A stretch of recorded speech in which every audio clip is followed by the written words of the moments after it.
అంటే సక్రమానికి వాడాలి. అంటే నాకు తెలిసినంత వరకు పెద్ద రోగం అంటారు కదా, అప్పుడు ఇది ఇట్లా అనలేకపోతున్నారు ఎయిడ్స్ అంటాను. ఎయిడ్స్ అంటే ఓయమ్మో ఎయిడ్స్ అంటే అన్ని తీసుకుపోయి ఆడ అలగబెట్టాలి అన్నట్టు ఉంటుండే. అని గాలి వాడితేనో లేకుంటే ఆయన ఇట్లా మాట్లాడితేనో తుఫిల్లు పడితేనో వస్తుంది అంటున్నారు. అవిట మీద నేను కూడా తిరిగినాం. అప్పుడు పాటలు కూడా రాసి పాడినాం అన్నమాట.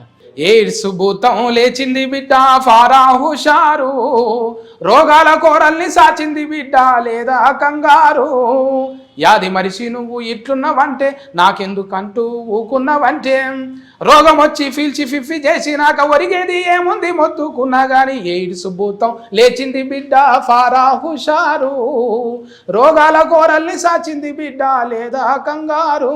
మళ్ళీ అందులోనే మందులేని రోగం ఒకటి దాఫురించరన్న, ఆ మహమ్మారి పేరు ఎయిడ్స్ రోగం అంటారన్న, ఒక్ర బుద్ధి వ్యభిచారం వలలో నా చిక్కుకుంటే, ఒడ్డుకున్న చేపగతి గడ్డు కాలం వచ్చురన్న అంటాను. ఇట్లా పాటలు ముద్దుగా. సూపర్. సేమ్ ఇది సినిమాలో ఈ టాలెంట్ కూడా ఉందా? పల్టీ టాలెంటెడ్ మేము అసలు మొత్తం ఫల్టీ అంతా ఇక్కడే ఉంది. ఫల్టీలు వేసే ఏ లొంకర పోయినాయి.